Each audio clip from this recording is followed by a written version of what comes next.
time to feel the rage. Welcome to Film Rage, where we talk movies. In our current climate, we are focusing on streaming and classic films as well.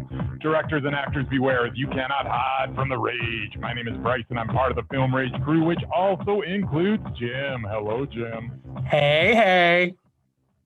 With the introductions out of the way, let's rage on. Let's rage on. Well, today we have a somewhat special event because all the cinemas are closed.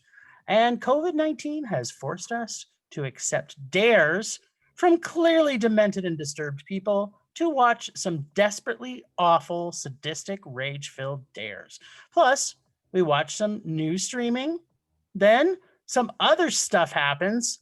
And then we go into Christmas season alone, by ourselves, forced to be with the only people our government is allowing us to be with, whom aren't necessarily the people we want. You hear what I'm saying? I think you do. I have no idea what you're talking about. Well, let's Christmas dance. All right.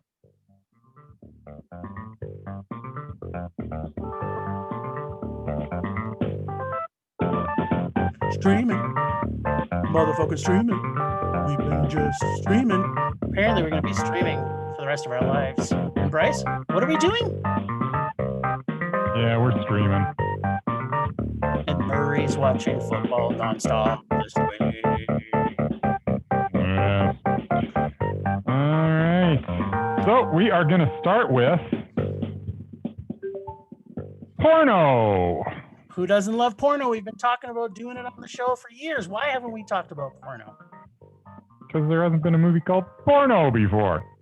So Porno is from 2019. I think it got released late last year, but it's kind of making the rounds on the streaming as we speak. It is an exclusive to Shudder right now. So another reason to get Shudder.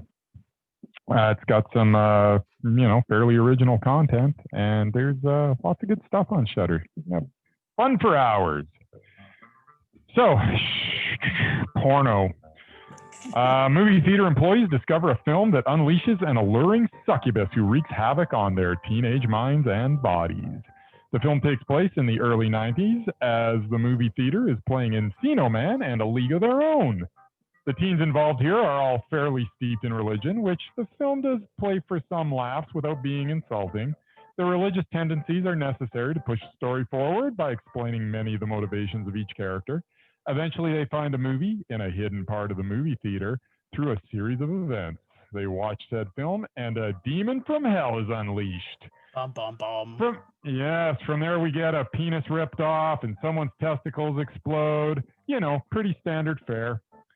Overall, the film was fun. It was okay. It was meh. Well.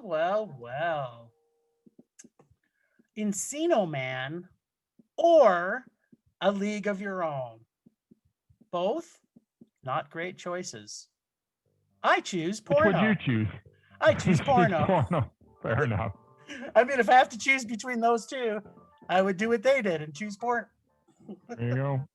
I know this is a period piece, but never have I seen so many teens that are clueless to sex, the world, reality, and life.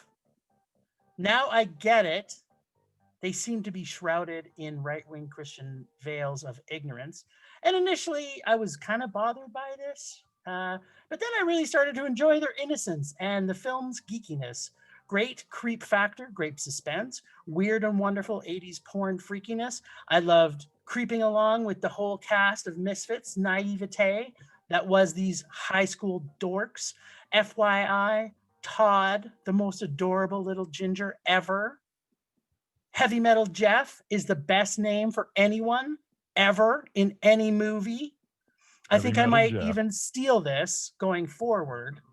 I think I'm going to start to call you Heavy Metal Bryce because it kind of fits your personality. Does it? I mean, it totally fits, right? You are Heavy Metal Bryce. Am I? Yeah, it's kind of your thing.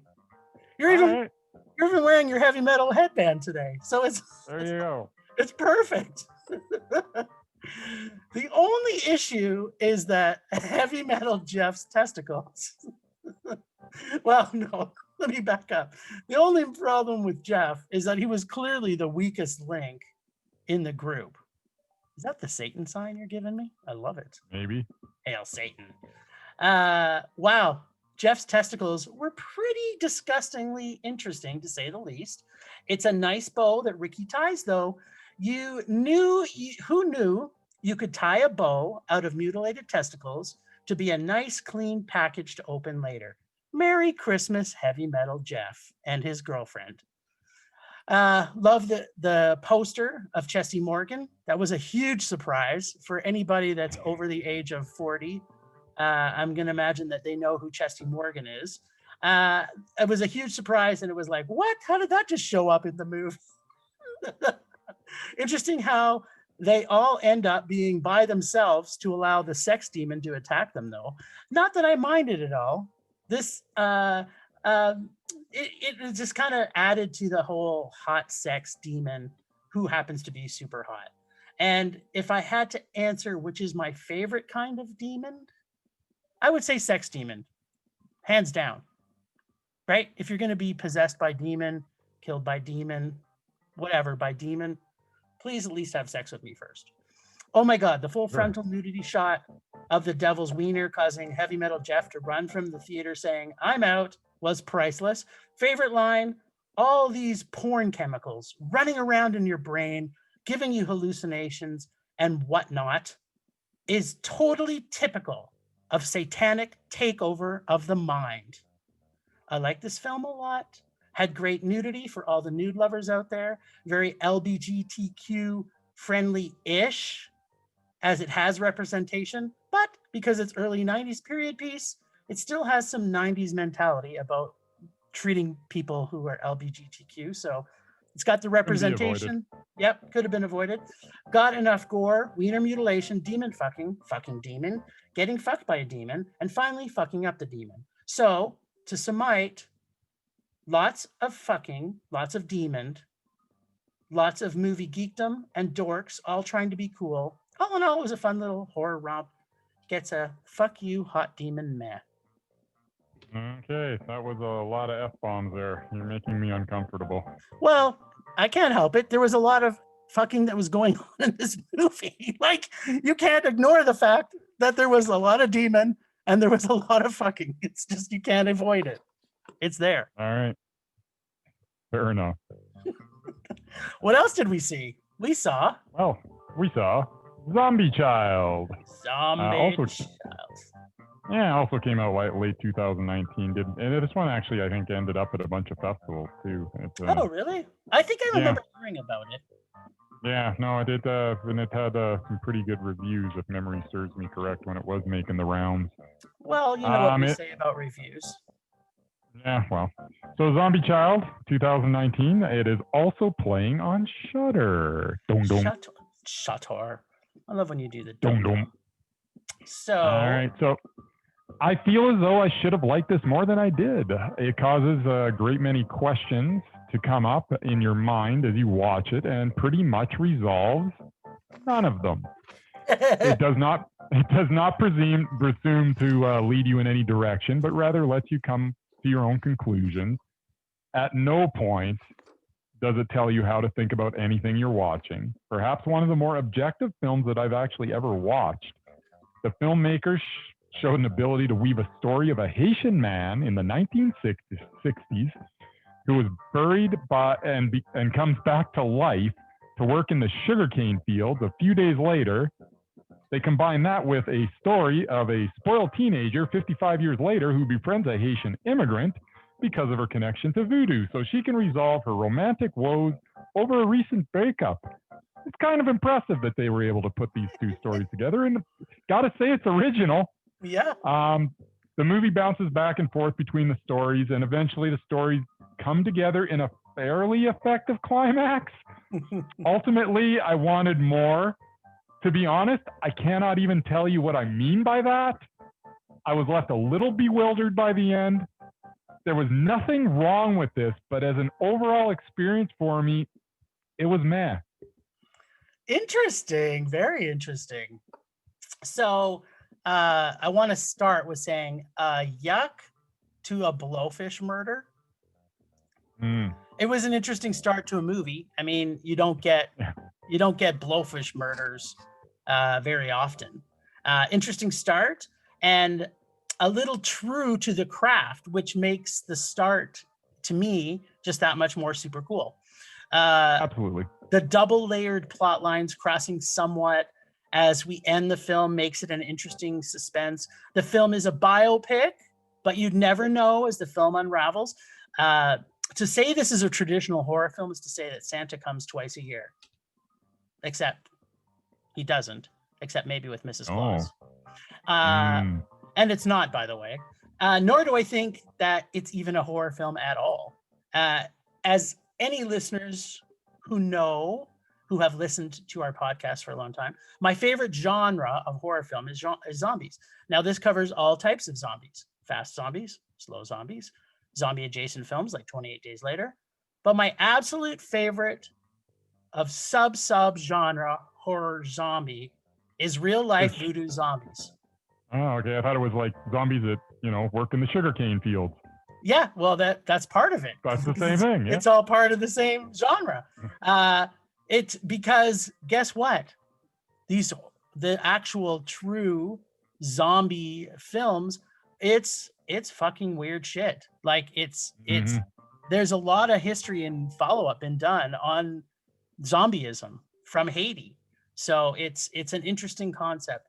And don't even get me started about zombie documentaries. It's even more mind-blowing for me. Voodoo zombies. In this film, though, it is a bit convoluted through most of the film, allowing forward and backward in time, and not really suspenseful until we get to the very end. This kind of makes you think the film will go in a certain direction. But in fact, the whole movie, you think that it is going to become some kind of teenage angst horror film, or perhaps it becomes a zombie outbreak. Like you're waiting for something like that, thinking that if you didn't actually read, the synopsis of this before seeing it. But none of that happens. It takes you on a slow, almost stopping at times burn, and slowly brings up the suspense. As Fanny, yes, that's her name in the movie, Fanny, which always makes me laugh. Who would name their kid Fanny is beyond me.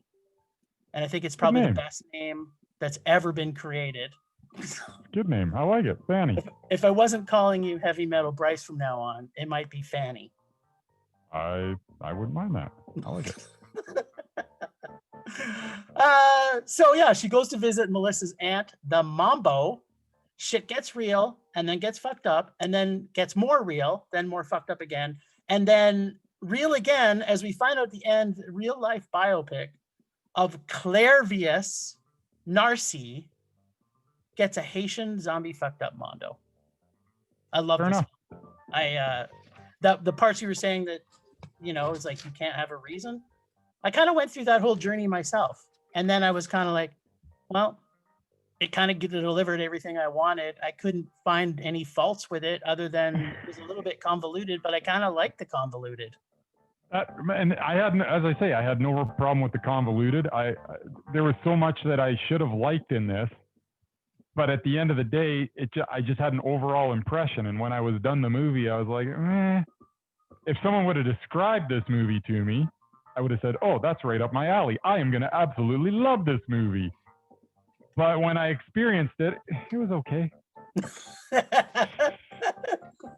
Yeah, it kind of ticked a bunch of boxes, right? And then it was kind of okay, the boxes were ticked, but they maybe didn't tape it properly. Yeah. So anyways, I don't think we're too far apart on it. It's just I think for some reason it didn't quite connect with me. Yeah, I did love the end though, the very end, which won't necessarily give it away. Yeah. But I love the fact they gave actual footage. I love that from a biopic, especially if through the whole movie you're not thinking, oh, this is a biopic. Because, I mean, it kind of is, but it kind of isn't. I didn't do the research to find out if she really was his granddaughter or whatever, right? But it kind of makes it think that she is his granddaughter. So I'm assuming maybe her story that gets woven in there is actually part of the biopic. Right? Yeah, I have a hard time believing that that's true, but maybe. Yeah, I mean, be. it's probably true that his daughter was a mambo, though, right? So, I would imagine, yeah. right? So, I mean, it could be. I mean, Eh, the end part it's kind of leaves possible. it up to your own interpretation. Did she Yeah, get well, possessed by her yeah. boyfriend? Blah blah blah. All those things. Don't want to spoil stuff, but I think it's definitely worth a look, and it's very unique and has original concept for sure. Yeah, no, there's no question of that. All right, Okay. sir. From there, what else did we watch? We saw Rose Island on Netflix, and Netflix. it was, you know, Italian. It was very Italian. There were Italians in it. They spoke Italian. Yep. It's Italian. Well, do you want to go? Tell me about it.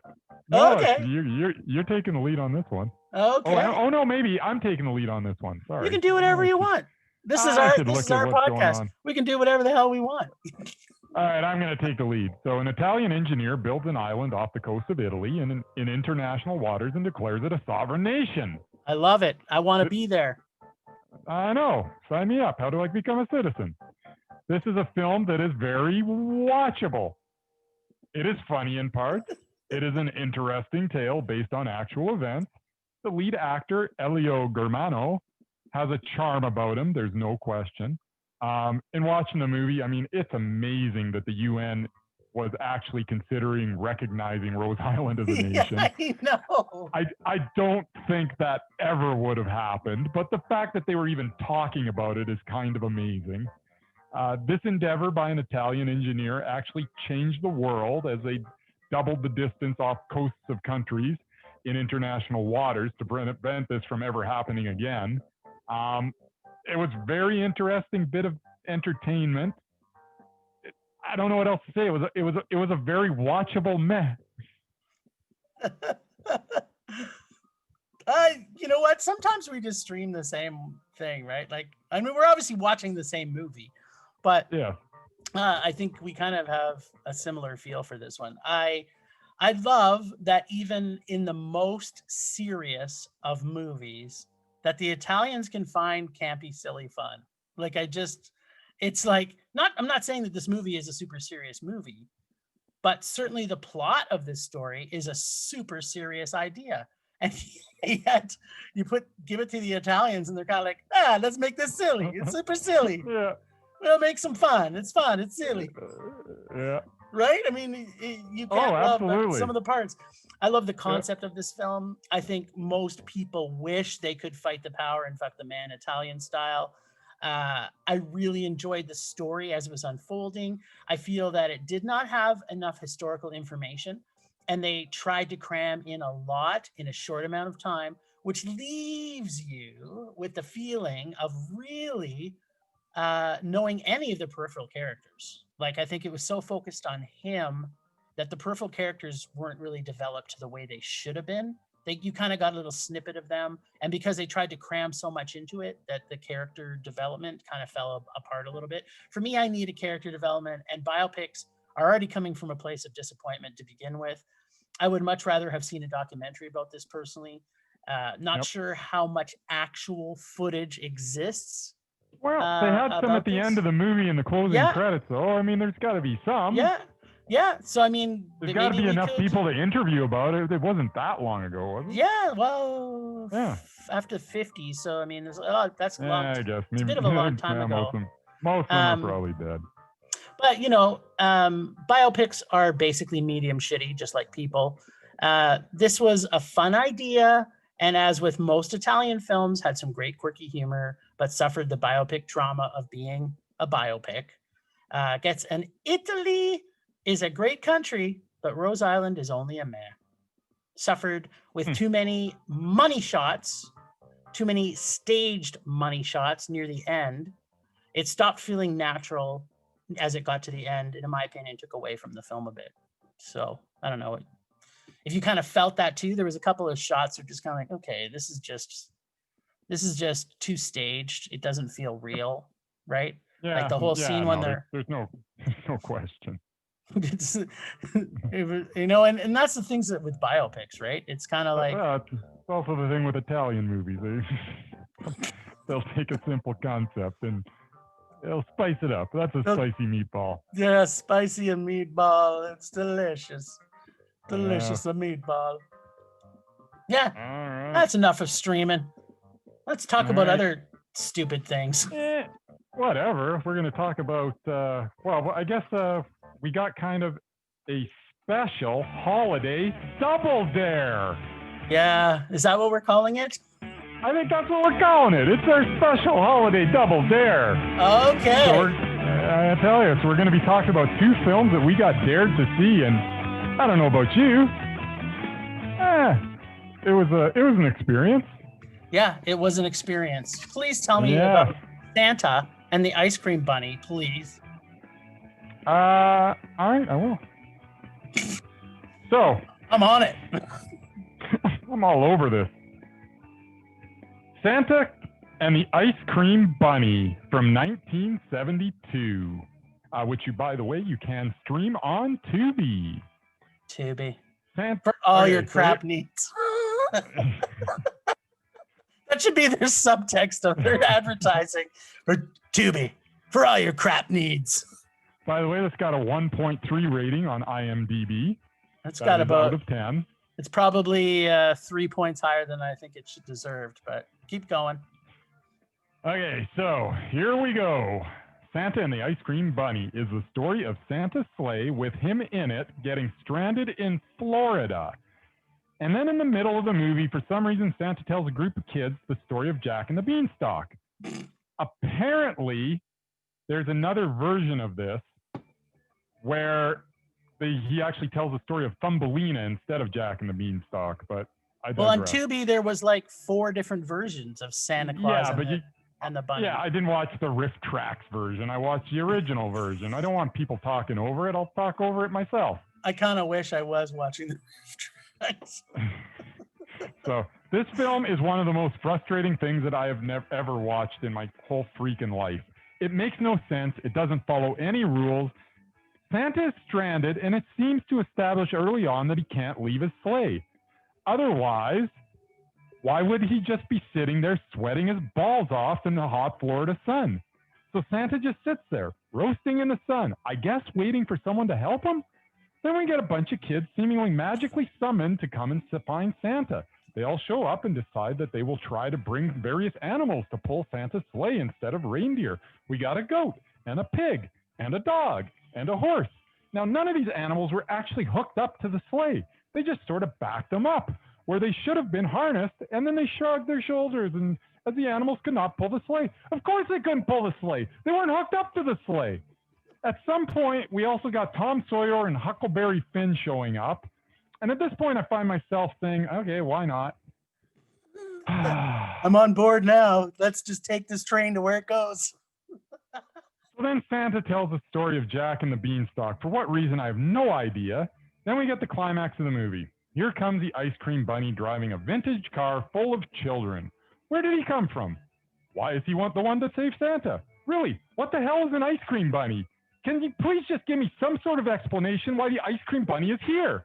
With no explanation given, we see the Ice Cream Bunny driving to Santa's location to save the day. Now, the fact that Santa refused to leave his sleigh led me to believe that under no circumstance would he leave his said sleigh. Otherwise, why would he not just get off the sleigh and get help himself at the beginning of the movie? But Santa now gladly leaves his sleigh to go with the Ice Cream Bunny. So now Santa is in the car with the Ice Cream Bunny, and they're driving away, abandoning all the children on the beach, probably miles and miles away from their homes.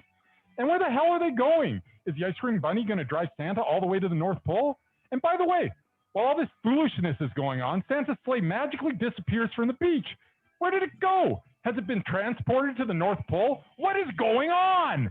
Now am I to assume that the Ice Cream Bunny is going to drive Santa to Florida, to the North Pole, in that vintage car that is in obvious need of repair? There is no way that car is making it to the North Pole. This was one of the dumbest movies I've ever seen. I was so frustrated watching it. This was the ultimate in Christmas rages. Yeah, I wish we would have had it on our Krampus special. And okay, here's ridiculous. Here's my theory. Are you following me before I go into my rage about it? Yeah. My theory is that the Ice Cream Bunny is a pedophile, and so is Santa. And the Ice Cream Bunny collects all the little children. And then he thought, why don't I pick up my accomplice, Santa, and take him with me? Because everything you say is 100% true. None of it, this whole movie doesn't make sense.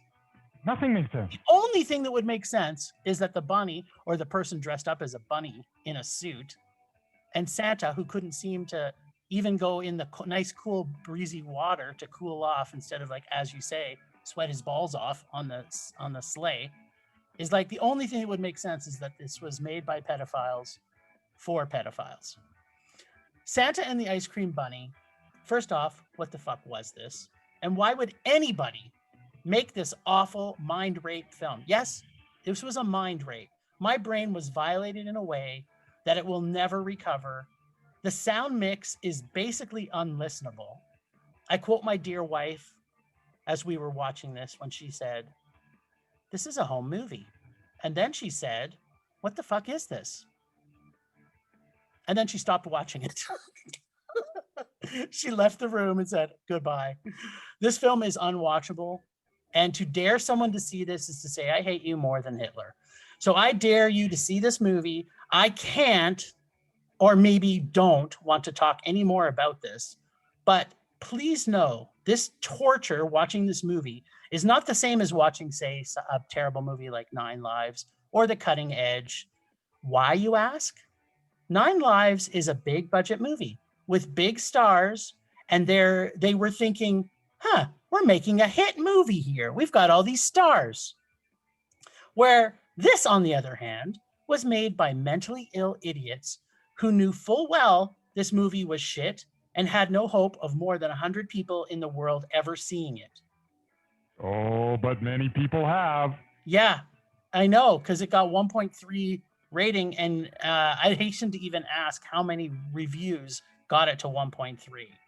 But what I do know is donkeys, pigs, sheep, cows, horses. I guess the local farm ran out of animals? Maybe?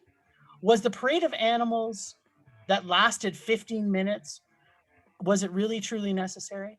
An awful musical rendition of Hack and the Beanstalk? Like, just fuck me. A happy ending worth waiting for? This is not, there is not enough drugs on the planet that could make anything about this film good. This was a sadistic, torturous rage of a movie. I would not wish this on my worst enemy. That was bad. So, you know what? Kudos to who dared us, because this was really, truly an awful, awful, awful movie. Thanks, Kim. Yeah. Let's not put Kim in charge of the dares again. We need a week to recover. At least. Although I think next week, when it's our Christmas special, we'll be talking about a movie that's almost as bad. And it was another big budget movie-ish. Jingle All the Way 2. Do you remember that? Oh, yeah. Yeah. Oh, that was god-awful. It was also terrible. Stay tuned next week. Because if we think the Ice Cream Bunny is bad. So from that little holiday treasure, we move on to another one. Santa Claus conquers the Martians from 1964. Jim, what did you think of it? What did I think of it? Well, at least this shitball fest, the sound mix was professional, and the budget was well over the price of a Santa and a bunny suit rental for a day. I can say that much. Not sure who this was originally for, though. There was way too much adult dialogue for it to be a kid movie. It's way too stupid to be for adults, I'm guessing. It's clearly made for stoners who wish someone would create a show about trekking around the stars to boldly go where Santa has never gone before. This film, unlike the stupid fucking bunny film we saw, is at least watchable with a story and plot, albeit an awful story, and everything except the sound mix being completely terrible and annoying. I love the polar bear. I love the robot. I love the elves that hammer what appear to be nothing with a plastic hammer. I'm like, okay, what are they building with a plastic ham on Mars? I don't know, but it was awesome. It was pretty awesome. Mrs. Claus? It wasn't awful. It was awesome. Yeah, it was truly awful. The sweet, super tight hot pants of the Martians, so tight you can see what Martian religion they are. Santa and the little children's laughter, ha ha ha ha ha. Super hot Martian lady. Apparently, though, there was only one Martian lady on the entire planet. We only got to see one Martian lady, but we saw a whole bunch of Martian dudes. The Martian toy shop, the great makeup job of all the Martians. But otherwise, it was truly an awful movie. Did I mention there was a bubble orgy near the end of the movie? Well, I mean, it was kind of a bubble orgy. I interpreted it as it was a bubble orgy. And he doesn't actually conquer the Martians. He has a bubble orgy and giggles. Then he goes home. Best line, are you a television set? Still, it was an awful, terrible rage, but I did laugh a few times at it. Can't see why it's considered a classic, bad, good film. But as I watched this sober and not on drugs, like I assume most people watch this, it was still a rage for me. I didn't laugh enough that it made it. It was just too much boredom to enjoy it fully. Yeah, no, I did. It was, there was times where it wasn't awful funny enough. They just had too much dialogue. There was just way too much dialogue. Huh. Yeah. Huh. Well, you asked the question, who was this movie made for? Oh my God, you're not going to say me. It was made for this guy. Oh my God. I loved this movie. It had action, adventure, laughs, drama, and a killer soundtrack. The Martians decide to kidnap Santa, and in doing so, they also kidnap a couple of kids. I'm just so excited talking about this. Although at one point the kids get away, but then the Martians unleash an impressive-looking robot named Torg. We also get some high tension as the kids avoid a polar bear, played brilliantly by some dude in a very convincing polar bear costume. Oh, totally. Torg also eventually leads the Martians to Santa. On their way to Mars, the evil Voldar tries to kill Santa and the kids. It was all so good. We get an epic fight between Voldar and Kimar, who seems to be one of the leaders of the Martians. Kimar prevails, and he places Voldar under arrest. But when they get to Mars, Voldar escapes. Bad news for Santa and the kids, as he is hell-bent on revenge. Oh, no. Once on Mars, Santa brings joy to all the children. Well, not all the children, but 2 children on Mars. Apparently, there's only 2 children on Mars. And one woman. And one woman. There's a scene where Santa starts laughing when meeting the Martian children, and it is truly infectious, as everyone in the scene starts laughing as well. And then, inexplicably, I started laughing. It was so good. Truly infectious stuff. From here, we learn that the Martians want to keep Santa for themselves forever, and why wouldn't they? Meanwhile, Voldar is hatching a plan to take down Santa. Through all of this, Santa forms a friendship with a Martian named Droppo. Santa eventually thwarts the efforts of Voldar and convinces the Martians to let him and the children go, as Droppo is more than capable of fulfilling the duties of Santa. This was a feel-good movie if ever there was one. The movie starts and finishes with the song Hooray for Santa Claus, which is now my favorite Christmas song. This movie was Mondo, and so was the song Hooray for Santa Claus. And as a very special Christmas gift to everyone listening, here it is.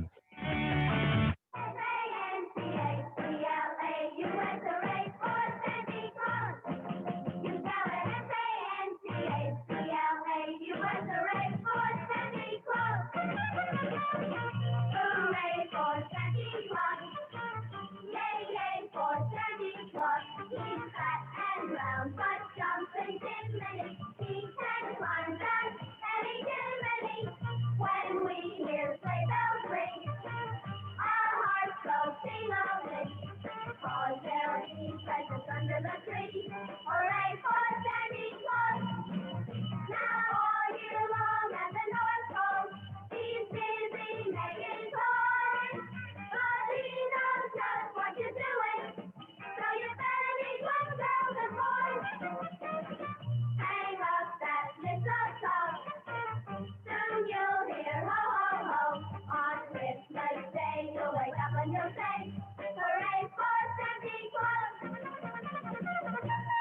How long does this fucking thing go on for? Is this over yet?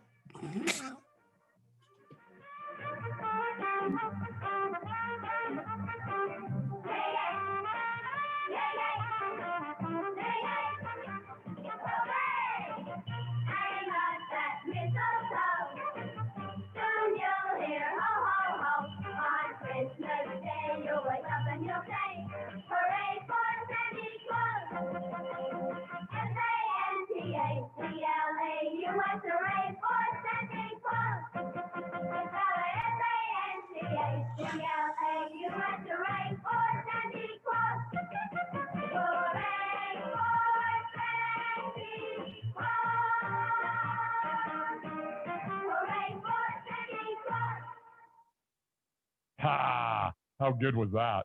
That was literally the worst thing I've ever heard. I cannot believe you like that song or this movie. That is my favorite Christmas song of all time. I am so glad that I got to share that with all of our listeners. Merry Christmas to all. And to all, a shitball sandwich. That was awful. That is going to spread like wildfire. People are going to say, you know what? You got to listen to this week's podcast so you can hear Hooray for Santa Claus. They actually play the whole song. I think we may get like 500,000 listens this week. Yeah, we may take over Joe Rogan's spot because, yeah, I'm sure he's pretty jealous that we played Hooray for Santa Claus, sung by some stupid little brats, which is annoying and hurting my ears. And he didn't. So yeah, I could see that. Sure. I'm on board. It's so good. I legit loved this movie. It was so much fun. I was giddy through the whole thing. Every line of dialogue made me happy. There wasn't one thing. The guy that they chose to cast as Santa Claus was so unbelievably fantastic in the role. The Martians were my mind is blown. This was the greatest Christmas movie ever made. I love this movie. Move over the rest. That was my favorite Christmas movie for it. No longer. It is now Santa Claus Conquers the Martians. Well, I hope you put this on rotation for every Christmas. There is no question that this movie gets watched every single Christmas from now until the day I die. Yeah, I'll stick to Krampus movies on Christmas. They're my favorite Christmas movies. You know what? I'm not a big Christmas movie guy, but this one, it had everything. I don't know that I was so happy at the end of watching this movie. As I say, I was downright giddy. I felt like a kid. This movie brought me back to my childhood because I felt like a kid. I don't know that I've had this much enjoyment in the Christmas season since maybe I was like 9 years old. Wow. And that, you know what? Just like normal, we're back to our regular routine. At least we've got a rage from me going into our open rage. All right. On that note. Temperature rising. Vision blurring. Rage taking over. My rage this week, other than crappy Christmas movies, obviously, is our cinemas are now closed. And I'm sure they're closed in most places in the world. So this will be, I can maybe not see my kids over the Christmas holidays. I can maybe even, not get to go to my favorite restaurant on Christmas. But this would be the first Christmas that I've never been able to go to the cinemas. And it's stressing me out. On top of the fact that Warner Brothers just made an announcement that needs to be brought up, that they're going to take all their content and push it onto HBO in the States and only available in the States. So as a movie-watching Canadian citizen, first off, America, I'm jealous. But second off, I'm like, the CRTC in Canada is a bunch of dicks. Unless we can find a way for us to be able to watch some of these great movies that are going to be coming out, It's going to be just like our film Shirley, which I've been trying to watch for God knows how long, and they've had in the States for who knows how long. So my rage this week is kind of simple, but I'm sure a lot of people are also in the same boat, which is we want this fucking COVID to go away so that we can have our lives back. We want cinemas back, and we want movies. We want them to still be putting money into movies. And okay, I don't get this at all. So they allow liquor stores and cannabis stores to stay open. And these are things that are supposed to be helpful for our mental health. How are they not letting cinemas stay open with proper distancing? They've already proven that there wasn't one case where they came from a cinema, because guess what? They were getting maybe 20 people to each movie. They can fit them all in there, no problem. That's all I got. It's more of a sad rage than a anger rage. I got all the rage sucked out of me with those two terrible Christmas movies. I'll pass the baton one to terrible you. Christmas movie and one classic. No, they were A both holiday really, classic. really terrible. Terrible. Awful. Figure, eh? Yeah, it's terrible. All right, sir. Oh, time for my rage.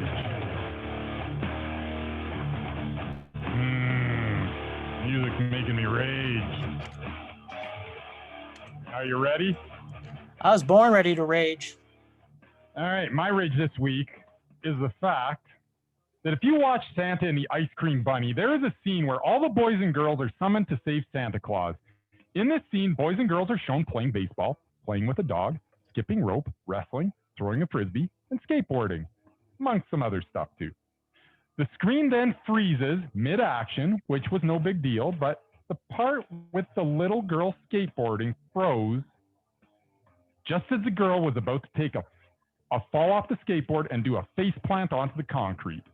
A few minutes later, these scenes are revisited and they unfreeze, and we see the next moments of action. My anticipation was at an all-time high as they rolled through every action, as the kid hits the baseball and the dog jumps through the girl's arms, etc., etc.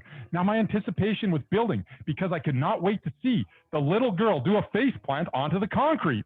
But when we go back to that scene, it did not unfreeze at the point it was frozen. Instead, the girl was not even on the skateboard, but the little boy was.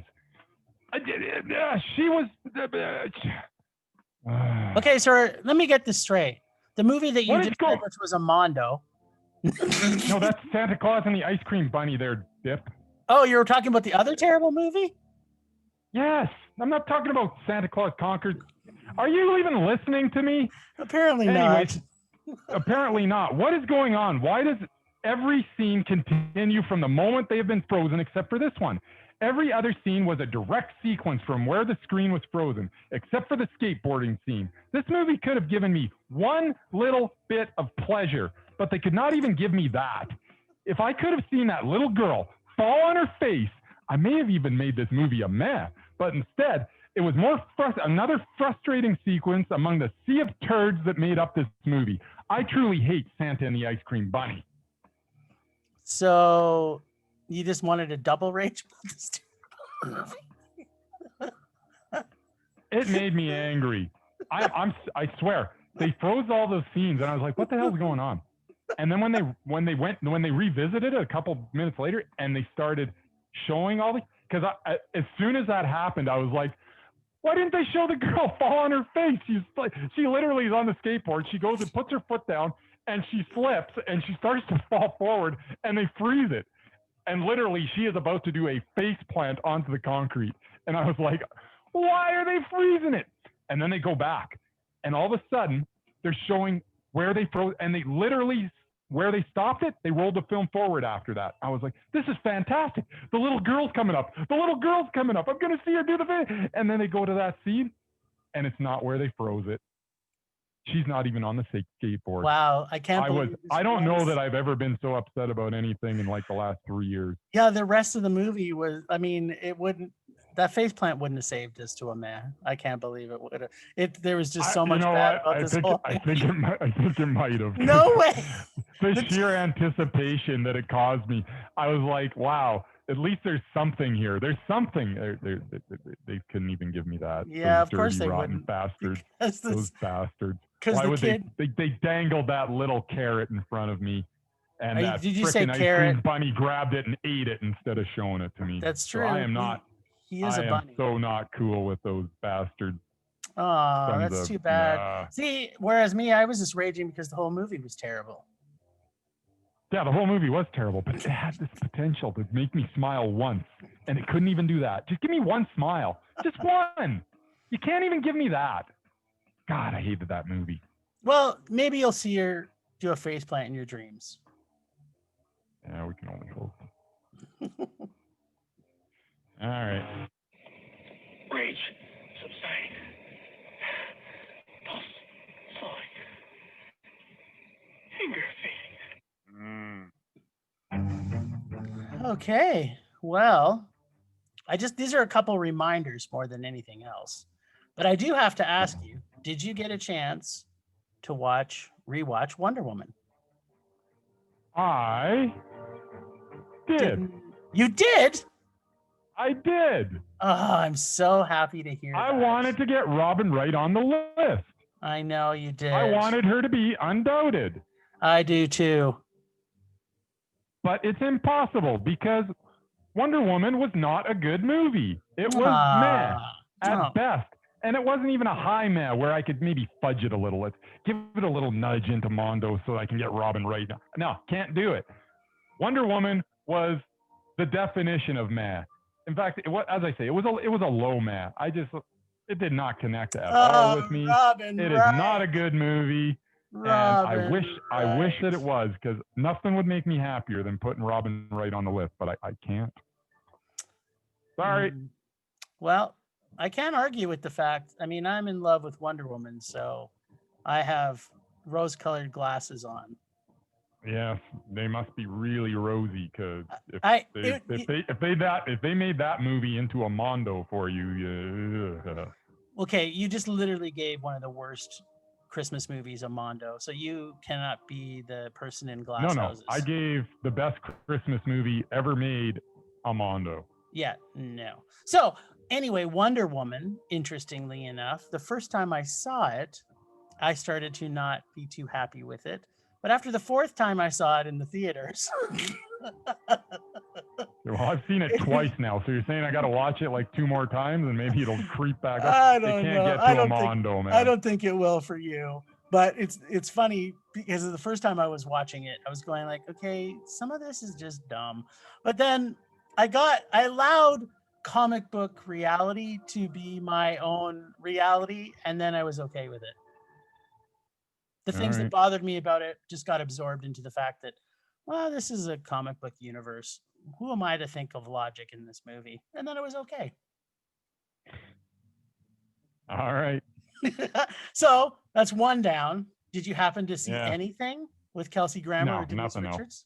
Else. I was too busy watching awesome Christmas movies.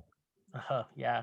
Well, that means you're going to have just that much more watching of terrible movies from Kelsey Grammer and Denise Richards before. I'm going to have some time. I got a bunch of days off in a row during the holidays here. So by the end of the year, I'll at least have watched, Money Plane. And there's some Denise Richards Christmas movie. Hey, it's the holidays. I might as well watch that too. Yeah, there is. Yeah. It's called My Adventures with Santa. My Adventures with Santa. It sounds kind of sexual. Yeah, I'm hoping it is. And then you have to see Baby, Baby, Baby. I have Kelsey to see Grammer. Baby, Baby, Baby? Yeah, it's a double whammy. So you'll watch Money Plane. Money Plane. You'll rage over that because it's truly, truly one of the worst movies that Denise Richards has been in. And Kelsey Grammer is also in it. And then that's they killed 2 birds with 1 stone. And then you just got 2 movies to watch, and we could have 2 new Doubteds on our list. Maybe. Well, I unless Baby, Baby, Baby can pull it out, I can't imagine My Adventures with Santa will. But the sad thing, but the sad thing is, if Baby, Baby, Baby, I just like saying that title. If Baby, Baby, Baby, or My Adventures with Santa are either one or meh, we have to take this to another level. We've got to watch another movie. Oh joy. Oh joy. Oh joy. Oh, I'm so excited that this Christmas is going to be the best present ever. Okay. Well, we're going to go. I'm going to put forward somebody I've been waiting to put forward almost for like a whole year now, but I've been saving it. And we kind of talked a little bit about him maybe a couple episodes ago, but I'm putting Kang-Ho Song, the father from Parasite, on for the Undoubted. And if he doesn't make the Undoubted, I am throwing him forward for the Mesmerized.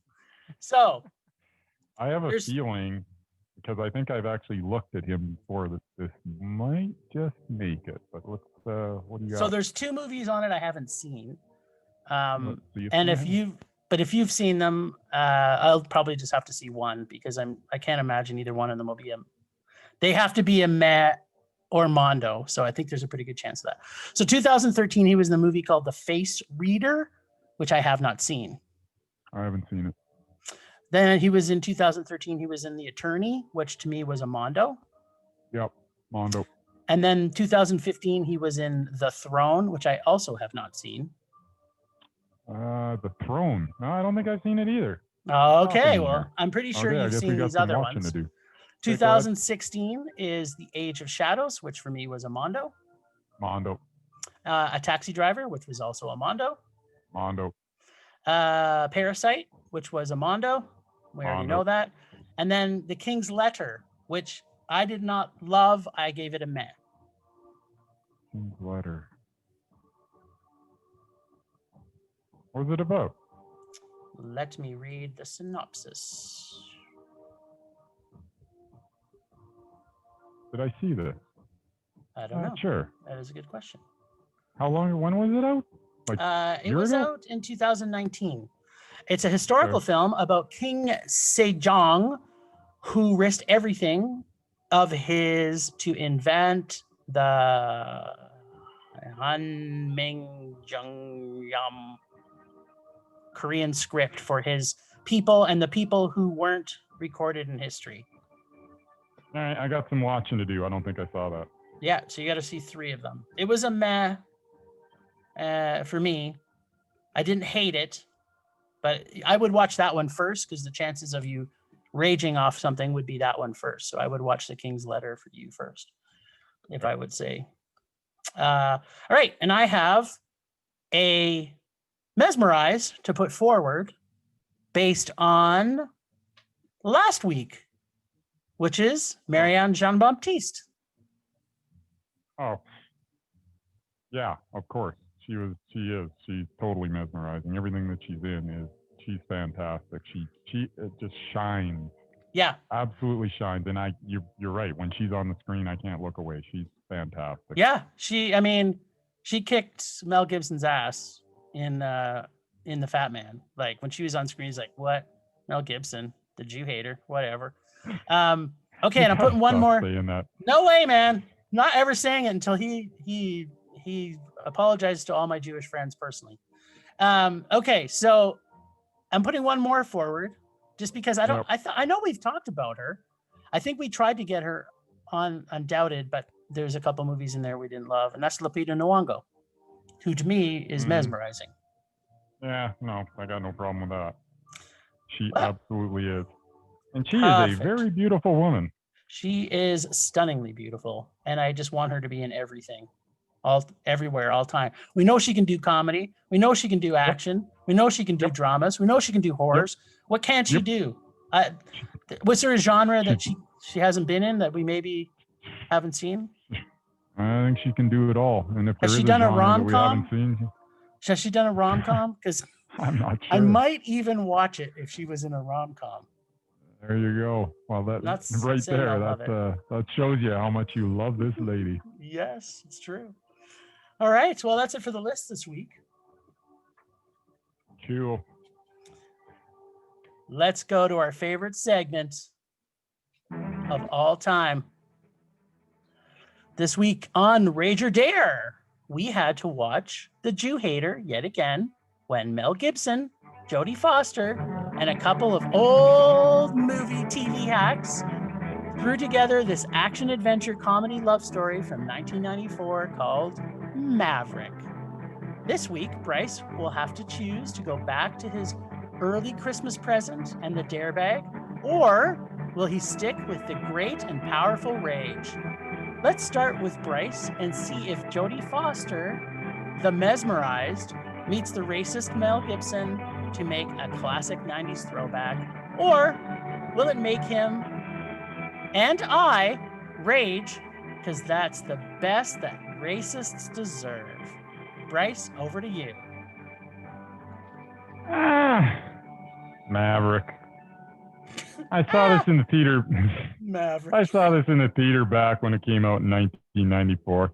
I remember being better than it actually is. Based on a 1950s TV series starring James Garner in the title role, this version, having Maverick played by Mel Gibson, must have seemed a little dated in even 1994, and now in 2020, it's even more dated. The attempts at humor misfire every time. Like, I did not laugh once, and I know they were trying hard, but I didn't laugh once. The situations are silly, and the twist ending can be spotted from a mile away. You can see them trying so very hard to be funny, but at no point did they succeed. Apparently, I must have been more easily entertained when I was 20 years old, because I had fond memories of this wretched waste of time. This was a rage. I was sure it was not going to be, but it is. And that's all I really want to say about it, because it's just not a good movie. Richard Donner made a couple good movies. This was not one of them. It's oh my god, I can't believe everything you just said. Ditto? Yeah, like, what do you say? It's just so much pablum, and it's just, I don't know what, like, I guess it was definitely made for the masses, and I don't want to insult the masses, but it's like, I don't know, just like the Graham Greene stuff. Really, like everything was just bad. Yep. Okay. Well, let me give you my full take on this. Yeah, I go used for to it. love the Jew-hating Mel Gibson back in the day, and man, this had so many great actors from the past. This is one of those movies that is super dated, just like you said. And that is part of the crux of this film. I also had a real problem seeing Jodie Foster as a sex symbol. I don't know why. She plays such powerful women, and then she's playing a sex symbol in this. It was kind of like, doesn't fit her persona of a strong, powerful woman. I don't know. It was kind of bothersome. It was weird. I remember thinking when I first saw this in the theaters that it was okay. So isn't that funny that we both thought that, okay, maybe this wasn't so bad. I remember it being not bad. Yeah. But God almighty, this was painful to watch. It was way too long, way too uninteresting, way too much card playing at the end with who the fuck cares who wins mentality at the end. I kind of stopped caring about anyone or anything about this about 5 minutes into the movie. And then it never got more interesting. Problems? Why was Mel Gibson narrating for some parts of the movie and then it kind of just stops for no apparent reason? It's like, what happened to the narration? It was like, what? Not even sure there was any historical accuracy about this film at all. Chemistry of Gibson and Foster were sisterly brotherly at best. The characters are all one-dimensional and idiotic. Again, I'm not sure who this movie was for. The only thing I liked in this movie was the fact that Graham Greene was in it, and he was taking advantage of the white man. But the dialogue and discussion was terrible. Moral of this story, do not go back to the 80s. They suck. Gets a, oh my fucking God, this movie never ended 80s rage. But it was from 1994. Yeah, but it sure felt like it was the 80s. It actually did have that vibe. It's the kind of crap that would have come out in the 80s. It was. It was like a whole time I was watching, I'm like, this was made in the 90s? It sure feels 80s to me. It was not good. So you've got to pull some juice. Where are you going? Yeah. You going dare? Or you going rage this week? Oh, he's going dare. Dare bag. to our loving audience, let's see what happens when I reach my hand into this bag of goodies. Oh, I hope always it's like to reach- delicious. You know what? I always love reaching into this bag because it's given me such pleasure. I don't understand why they've what did I get to watch? I got to watch Phone Booth, which was excellent. Mhm. I got to watch I don't even remember. I've gotten some Turkish gems Star in Wars. Here, though. You got to watch Turkish Star Wars. Turkish Star Wars was not great. But... It was a meh. Oh, and now I get it. One of my favorite movies. I can't wait to. Well, it's not one of my. It's one of my favorite horror series, and a lot of people are going to go, whatever. That can't be. I enjoy all of them. It's Final Destination. It's part 4. Now I don't remember part 4. Don't remember it all, but I'm sure it will So be quite far- pleasurable. Well, I know- it's interesting I know they I picked 4. So if they picked Yeah. 1, I would agree. It's a pretty good movie. If they picked Yep. 2, I might be, that's okay. It gets a little repetitious after a while. So are you going to watch all 5 of them? Or is there 5? I will watch. I actually just watched the first one recently. Like, I don't know. I think when we were doing our favorite horror movies, because I thought it might make my list, and then I watched Okay. it. Like, nah, it can't quite make my list. But I really liked Final Destination. I thought it was kind of an original idea at the time. Oh, there is a 5. You know, when you take that original idea and you make 6 more movies, well, it becomes less original, obviously. But I still, I always thought they were a lot of fun. So hey, once again, I remember going to Final Destination 4 and going, this ain't bad. I'm pretty kind of good. enjoying this. It's Well- exactly what I expect it to be. Let's have a good time with this. So I don't know I am where, looking forward to this. I don't know where, I'm looking on IMDb and I'm not seeing it. Final Destination 4? Yeah, so this is what it lists: Final Destination, Final Destination 2, Final Destination 5, Final Destination 3, and then one that's called Final Destination, which may be 4 Yeah, based on its timing. Four. I think 4 is the Final Destination. Yes. And yeah, there's Final Destination, and then when they made 4, it was the Final Destination, and But then they still came back because and made 5. because I think they thought that was going to end the whole thing, which apparently it didn't, because 5 came out. And then there's a 6 in the making. By the way, just there was FYI. a time I got to go look in my there was a time when I actually owned all these movies. I think I may have given them away over the years, because that's kind of what I did. I had this pile of Blu-rays, and every time someone would come over, I'm like, go ahead and take what you want, because I'm never. You're the gonna watch movie them. Santa? Is that what you're saying? I was the movie Santa for a lot of years there, but now the piles and piles of Blu-rays is down to almost nothing. So, but I'm going to take a look. I might actually own this. But if Can I you don't, watch I'll- 5 too? Because I kind of want to know if they should have given you 5 instead of 4. Just for you, Jim, I will watch 4 and 5, Oh, and I will review them both. Oh, in that's 2 the weeks. best. That's the best. Oh, what a great episode this was. All right, I'm adding as we speak 4 and 5, to As this well little piece as of baby, paper. baby. Yes. I wrote that down as well. Baby, and You sure you know how to spell that one? and money plane and something about Santa. It's the best. Yeah. Yeah, so next week, everybody, get ready for our super Christmas special that will be launching on the 23rd, right? Next Wednesday is the 23rd. Yeah, we'll try to get it up on the 23rd for your Christmas listening. Yep. And then mark your calendars, because on the 30th, I'm going to be talking about Final Destination 4 and 5. That's right. And maybe, just maybe, we might have some answers on Kelsey Grammer and Denise Richards. I'll do my very best. This is I'm going to gonna have some time off during the holidays, so I will make sure that I've got some answers for you. So much You terrible. can count on it, mister. Well, I guess that's it.